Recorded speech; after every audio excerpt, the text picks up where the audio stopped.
You ready? Good to go. Okay. Good afternoon, everybody. Thank you for coming. I'm the Public Information Manager with the OSBI. And after days of searching, after hope and prayer, we can say that the outcome that we were all hoping for has come true. RJ Davis was found safe. He's doing well. And this has been several days now for us, for our law enforcement partners, for our search groups, and everybody involved that has stepped up.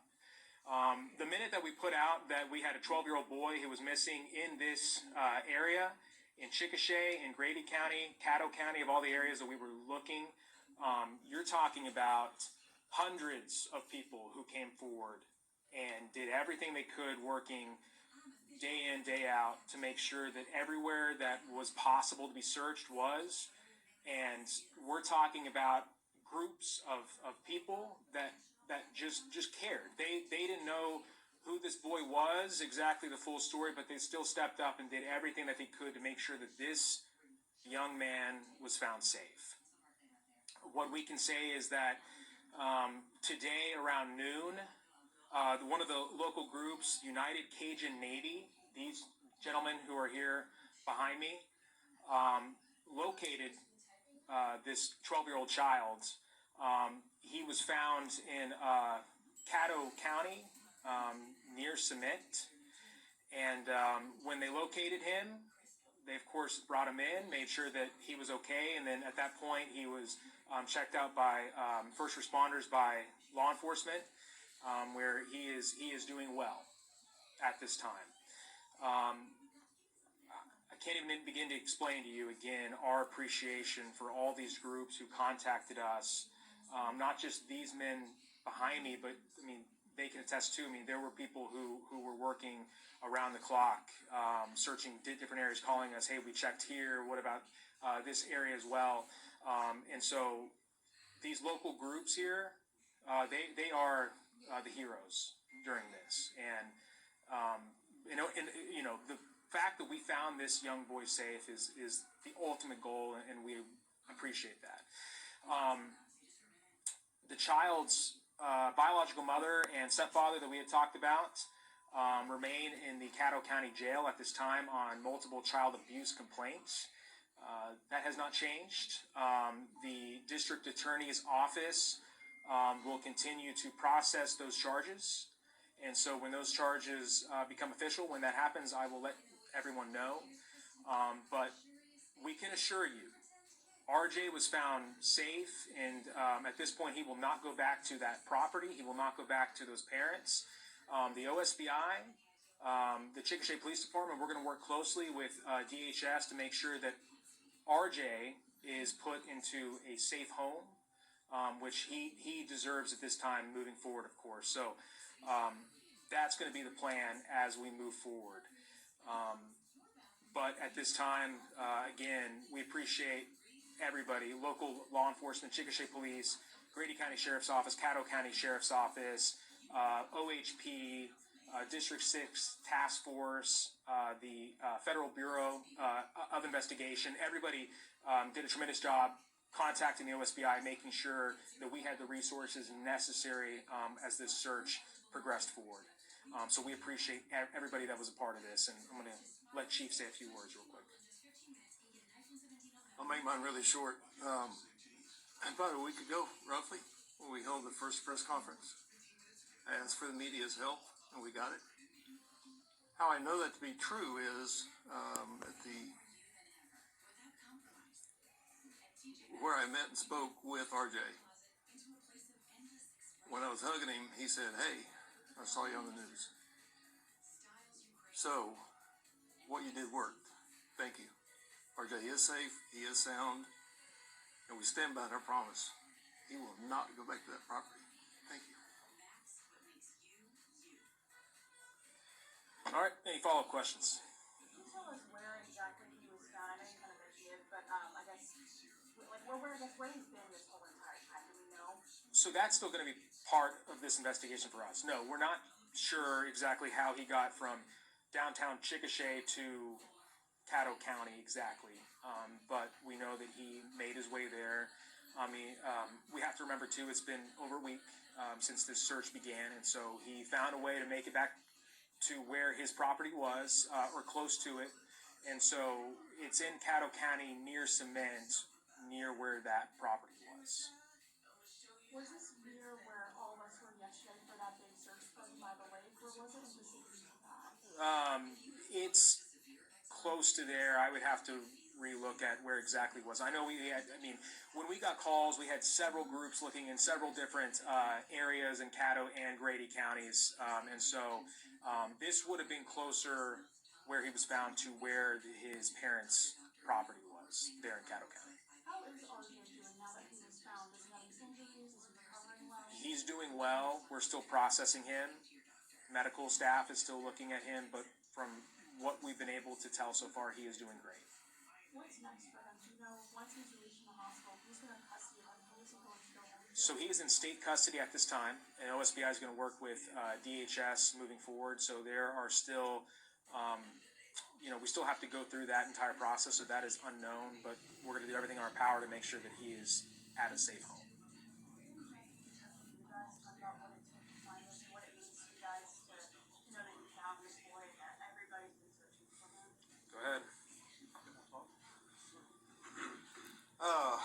Well, it's been pretty exciting for us to say the least. Long morning, very long morning.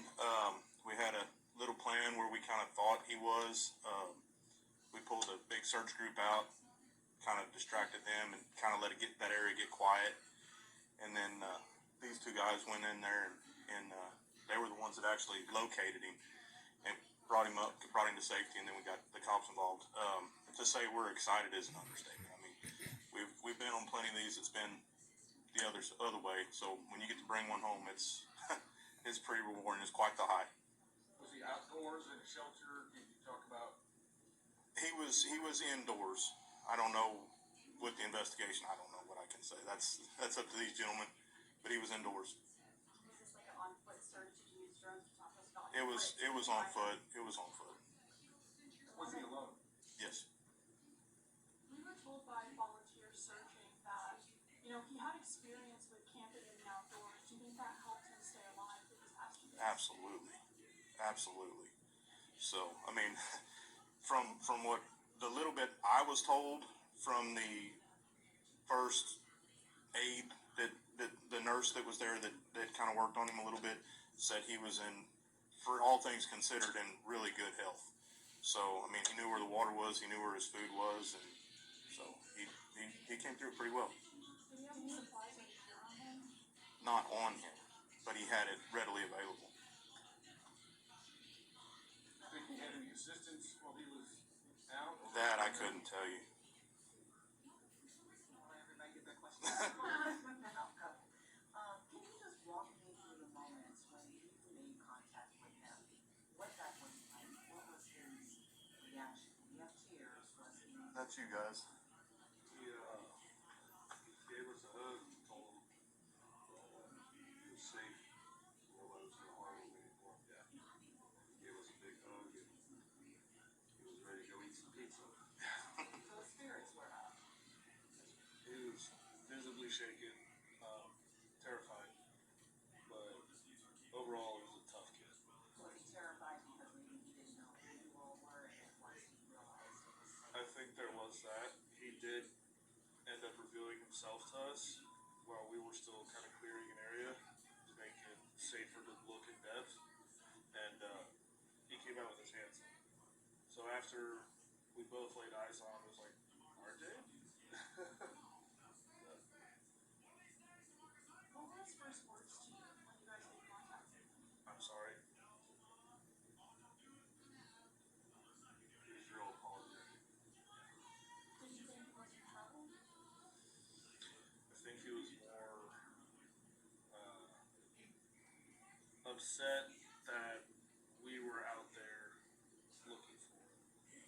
You know, kids in that kind of environment, they kind of learn that anytime the attention's on you, it's a bad thing. So we just kept reassuring.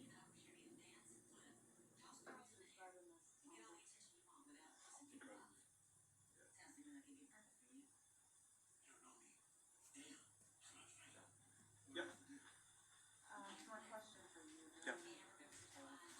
All the optimistic that you're finding, and you know, everyone's kind of had concerns like, Right. you know, what made you that optimistic? Was it something specific? Well, I think that, like I had stated whenever we did this press conference on Thursday, that there was nothing that showcased to us that he was dead. And because of that, we knew when he had gone missing in his last sighting, we knew that it had been several days and that, you know, time was the essence, that we had to find him. But based on everything that we were able to gather, nothing showed us that you know, that he was not alive, or that you know, that he was still alive. And so, because of that, it gave us hope, and we knew that there was a good chance that he was still out there, that he just needed help. And so, because of that, we did everything we could to still look over everything we could to see where he might have gone. And because of that, that's why we had that hope that he was going to be found alive. Hunter, let's just double check something super quick. We were all at that vigil a few days ago, and we all spoke to this man who claimed to be his biological father. Will this man be back in the picture? Do we know if this man is his biological father, or will he be put into this man's custody? I mean, again, so it's that, like I said, that whole process is going to be working with DHS as we move forward. So we're just not sure. We're going to find the best home for him moving forward for this child, and so however that's going to look, we're going to do what we can to ensure that he's put in the right home. I know it's only been barely a couple of hours since he's been found taken to the hospital, but have you kind of revealed any new information to y'all about maybe what his home life was like, or is that just something you're gonna wait for over time? Not at this time.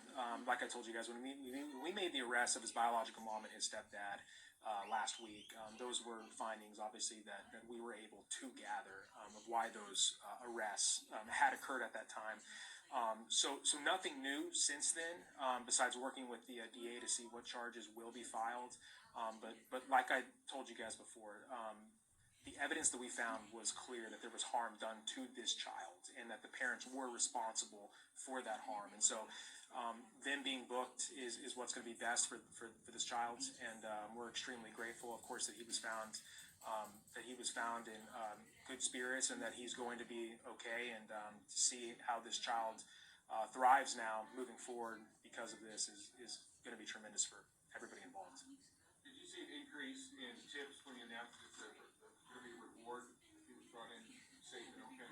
George, the tips never. We can't really. It's hard because we received several tips even before we had put that out. It certainly helped, but it never stopped. So even if people weren't on foot looking, they were still calling us. I mean, people were on social media doing what they could to gather as much information as they could. Like I told you, we were working around the clock, following up on all of those tips. Even if it didn't help us find the child necessarily, we were still grateful. And so nonstop, we received several tips from people in Chickasha, Grady, and Caddo County that were trying to do what they could to say, hey, maybe this is something you guys haven't looked at before.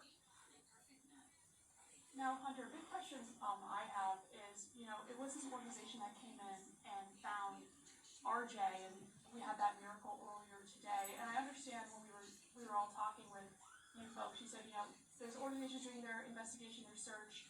You guys are doing your investigation, your search. Looking back on what the outcome was, are you guys going to assess how you collaborate with the community and other organizations when it comes to projects, missions like this one? Yes, I think that every case you can learn something new, and there's something that always arises from different cases. This is one that involved a lot of different people and large search parties over multiple days. And so the way that we collaborate with everybody involved is something that that I believe we did a great job with, but it's something that can get better, of course, as we move forward. But, you know, again, when you're talking about a search like this, with the amount of people, this is a bit rare, with how many people were involved, but we appreciate everybody's help, again, as this happened, and like you guys had seen, because of the different people who stepped up and helped, that's how this child was ultimately found. Can I ask you from you maybe one more time about like what does this mean to you? I can tell that it's been weighing on you heavily this whole week, and just now I'm sure it's very emotional to know that he has been found and brought to you guys, but also to know that your community came together to find this boy. What does that mean to you as police chief?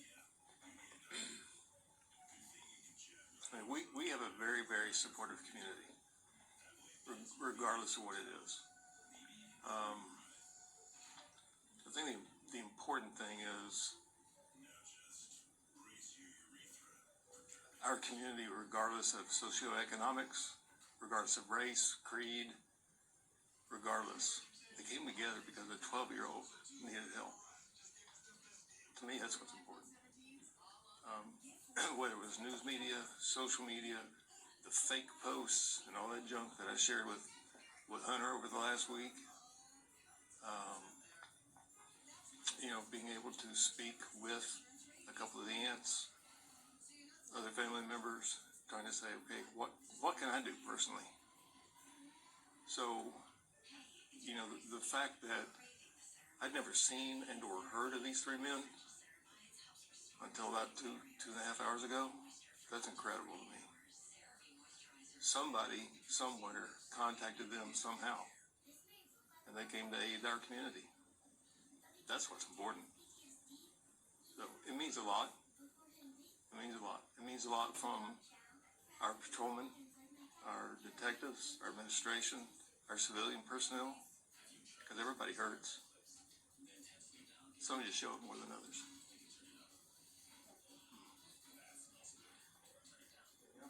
One more question for you, Hunter. Yep. You guys did mention that RJ did see on the news, on social media, that people were looking for him. Did he have a cell phone on him, and if so, did you guys try tracking that at all as part of the investigation? No, I mean, from our knowledge, no.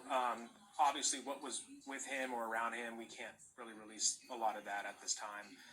But in terms of phones, whatever that we could grab our hands on or find out that was in the area, we tried our best to use all the resources that we had to find him or find out where he might have gone during this process. And so, but specifically what was with him or around him, we just can't go into detail on that.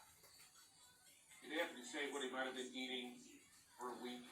No, I mean, right now, the main goal is to find him, and we found him. I know a lot of people are curious how he got there, what was going on during this week time, or this week process, but, that's something we're still going to be looking into, but to us, all that matters is this child was found safe, and he's going to be, he's going to have a great life moving forward.